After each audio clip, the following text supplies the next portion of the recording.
Hi everyone, welcome back to Vera Reads Books. In today's video, we are going to be talking about Project Hail Mary by Andy Weir, both the book and the movie, because I have mixed feelings.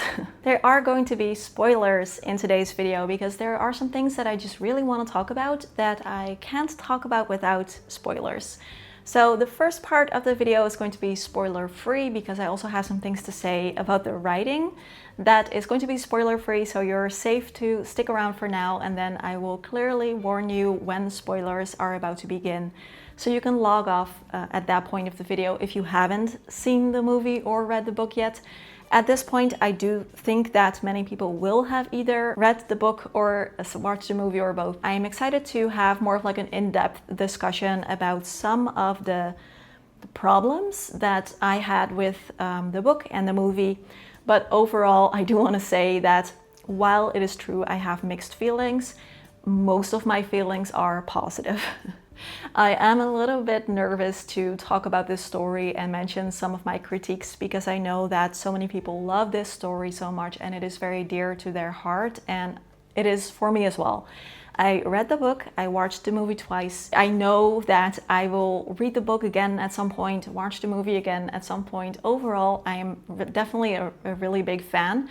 And I also think that when you like something that much, you become a little bit more critical about some of the things that you just wish were better, because such a good story deserves more or better. And also some of this is just a matter of personal preference as well. So I want to preface the video by saying that. Anyway, let's get into it. Feel free to grab yourself something nice to drink and let's talk about it.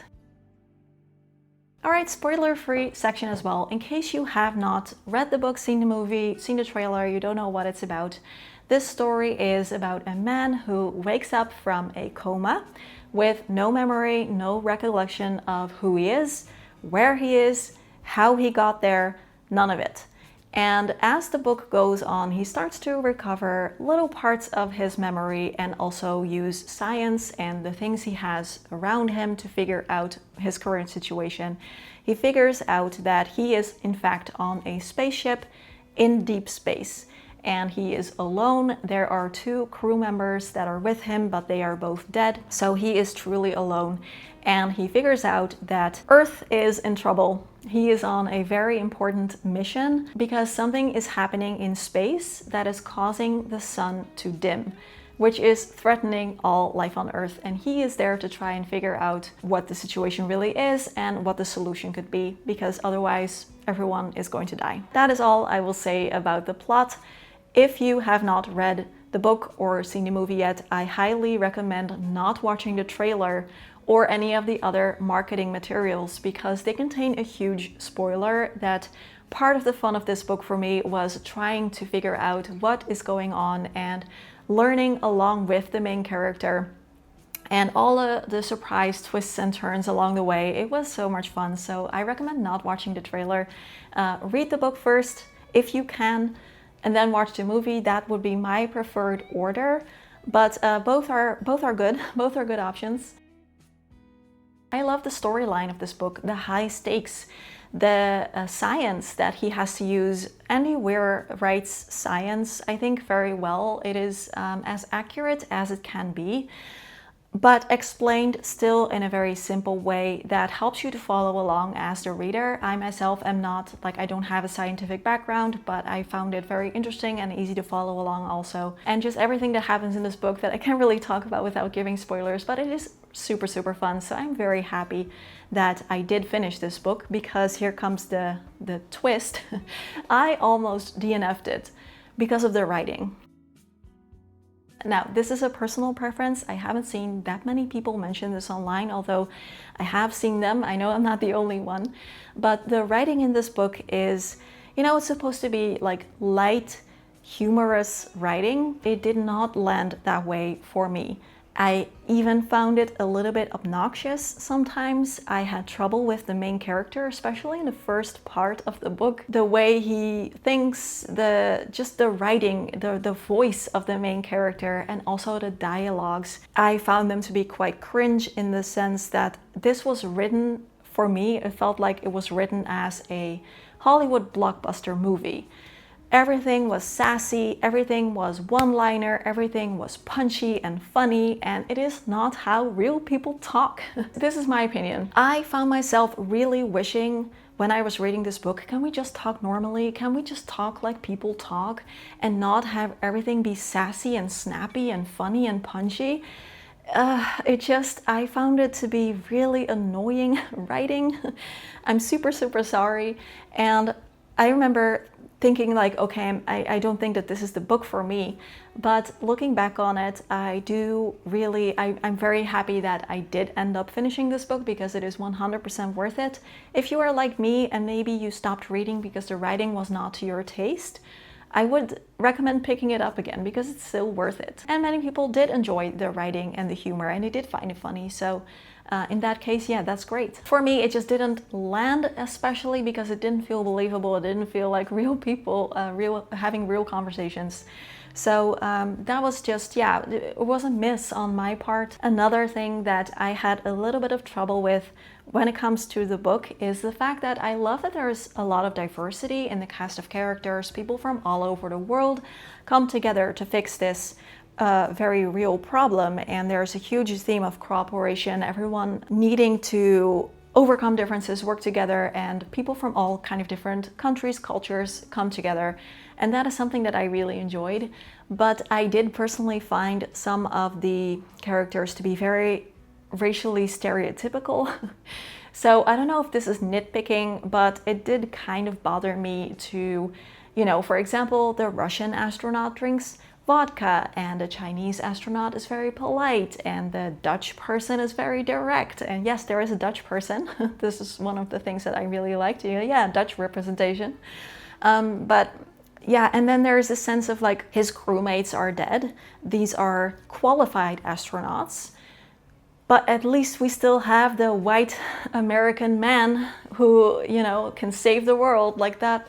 It did feel like that a little bit to me, and it gave me a little bit like a bad taste in my mouth personally. It's not a huge issue, but I just found it a little bit icky. There was also a very stupid, in my opinion, vegan joke at the start of the book, very early on, that made me kind of annoyed. I know like I am vegan, so probably this just pissed me off on a personal level. And I get that like vegans can be a little bit annoying sometimes. We get to be the butt of the joke often in media, and I'm kind of used to it, and I sort of even understand it a little bit. But in this case, the joke was so uncalled for. It didn't add anything to the story. It was just completely out of the blue and wasn't even funny.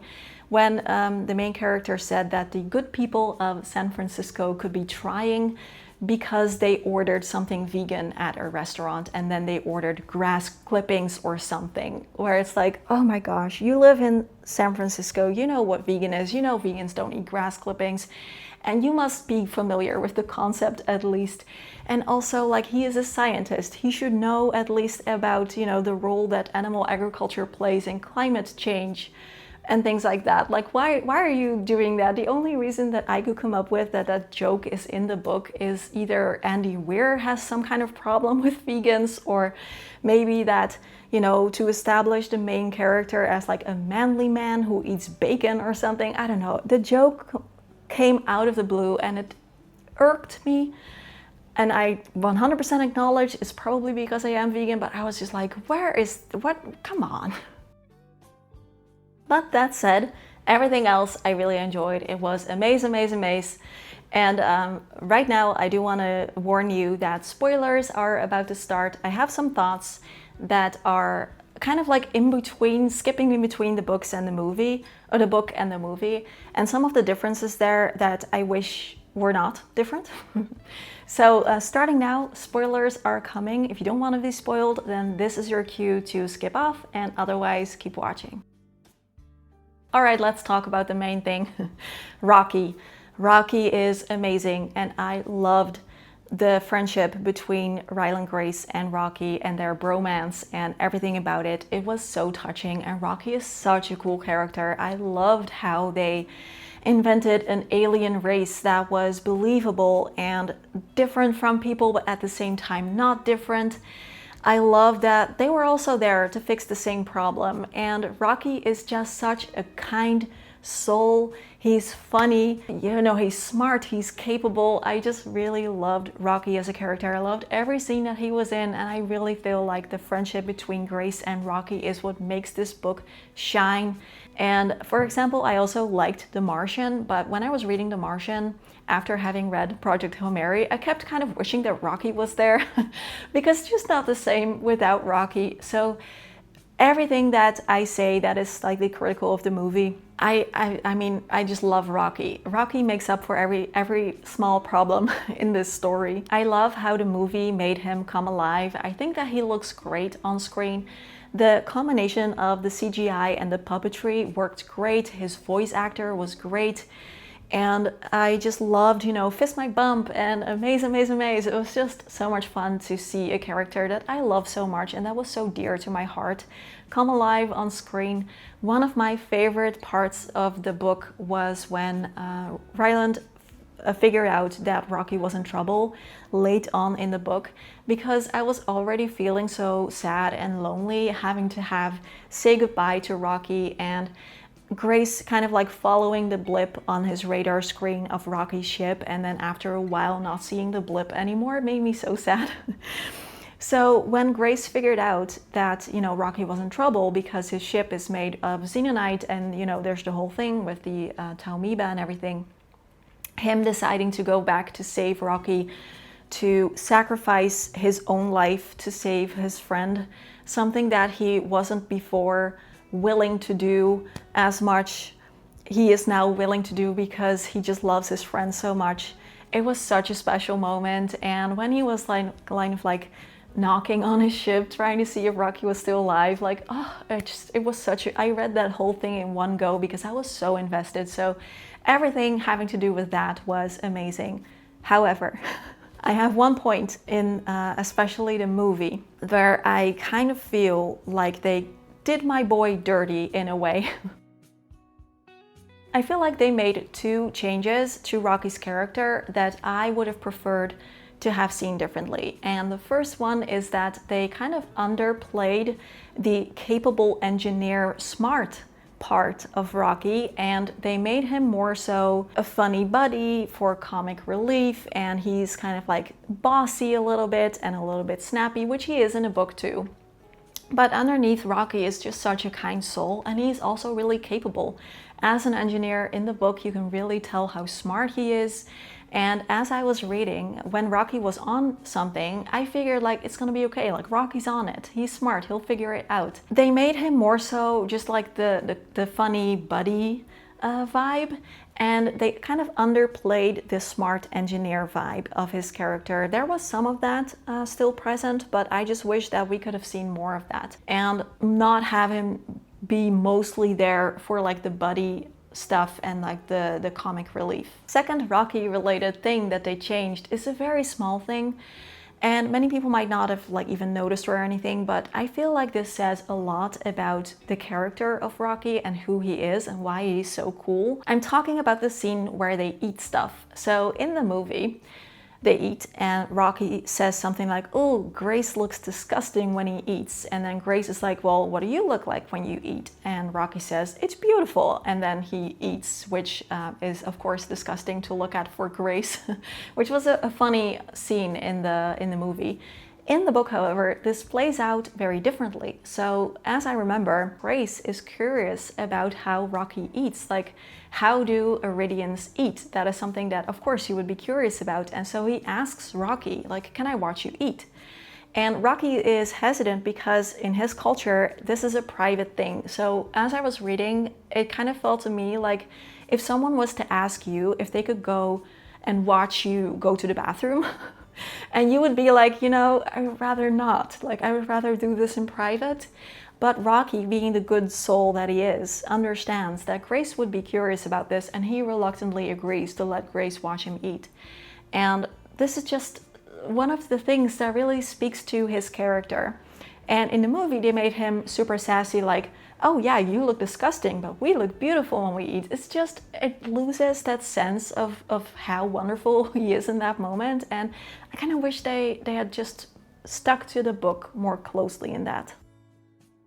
Another small gripe that I have with the movie versus the book is Strat, the character of Strat. I really liked reading about Eva Strat, not just because she's Dutch, which in the movie somehow she's German. I don't really know what happened there.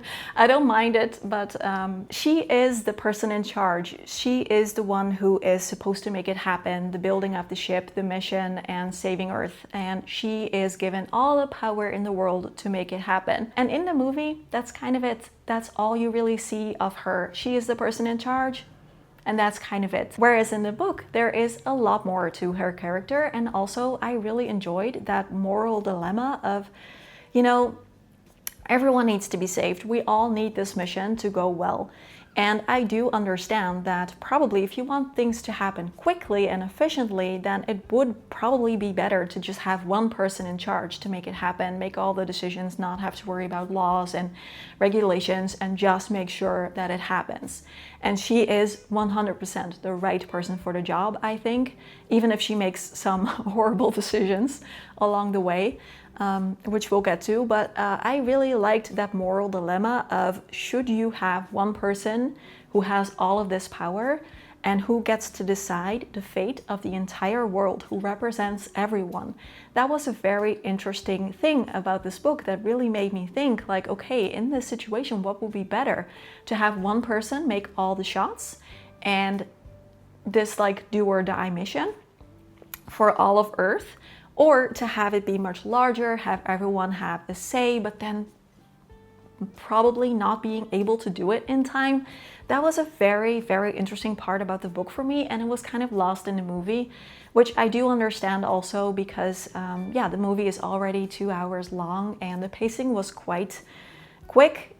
So I don't really know where they would have been able to fit that in, but this is one of the things that makes me glad to have read the book before I saw the movie, because, you know, after reading the book, you kind of fill in the things for yourself that the movie doesn't show. But if you've just seen the movie, then I think that you are missing out on some of this. And one of the things that I think is the character Eva Strat.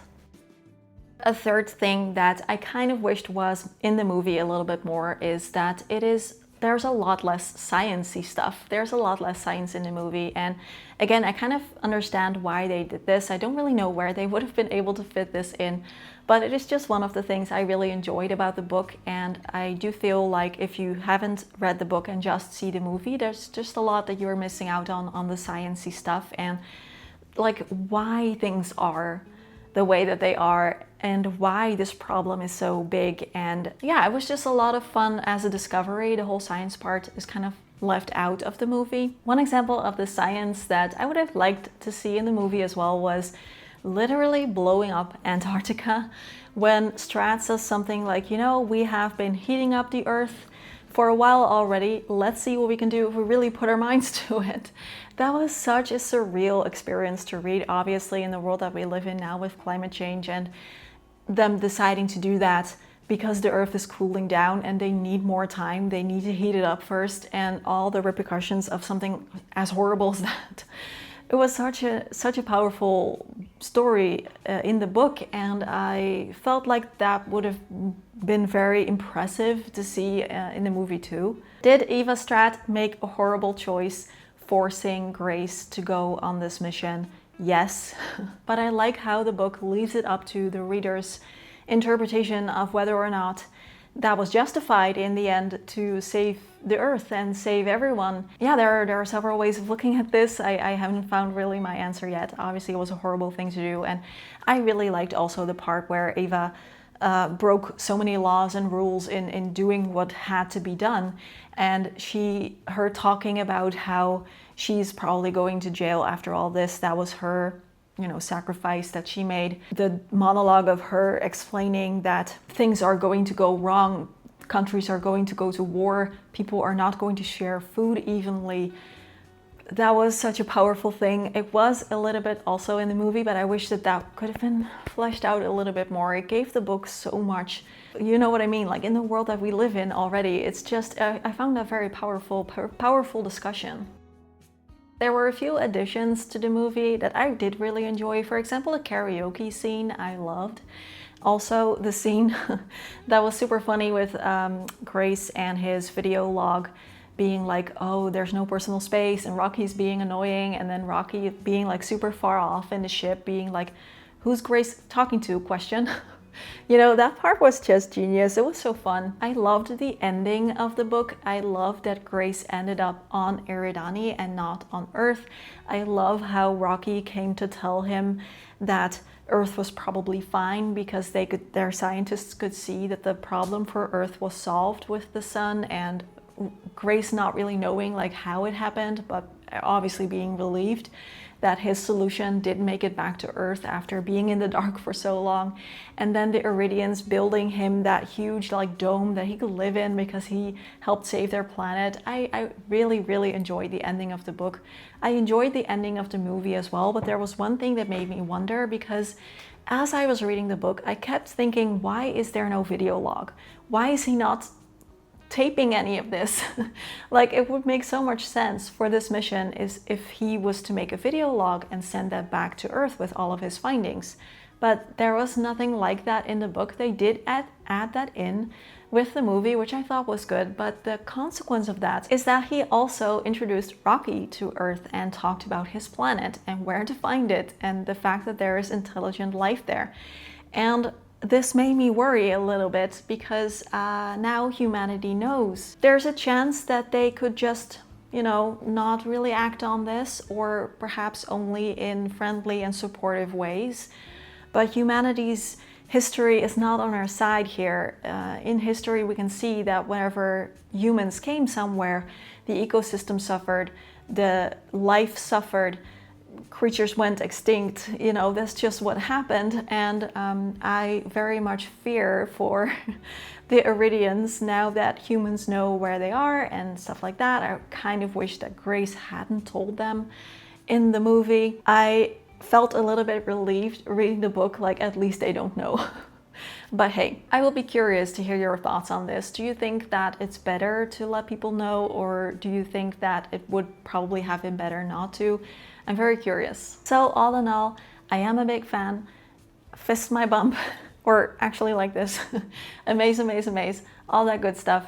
I had a ton of fun reading this book and watching the movie, and I think I will do that sometime later in the future as well. I thought the actors were great, I thought the music were great, and the book in general I really enjoyed. The only issues that I've told you about are not big enough issues for me to say like I don't like the book. But of course, I'm curious to hear from you. Have you read it? Have you seen it? What are your thoughts? Do you agree or disagree? Let's be respectful in the comments also of each other. And if you're going to mention spoilers, please mark that in your comment with the word spoilers and then a few enters, so that your spoiler is hidden beneath the show more sign, so that people won't be receiving spoilers if they don't want to. And let's have a discussion, because yeah, I really had a ton of fun with this story. Thank you so much for watching and sticking around all the way until the end. If you enjoyed this video, I would love it if you could give it a thumbs up and subscribe to the channel, because this is a very new channel and it would help me to get it off the ground a little. So anything you can do with engagement, liking, commenting, sharing, subscribing, hyping, all of that good stuff is definitely appreciated. And I'll be back soon with another book review video. Bye bye. So nowadays with movie trailers, they give so much away. I always kind of try to avoid watching trailers because, you know, and they're so long. Like if you've seen the trailer, sometimes I feel like I've seen the movie, you know?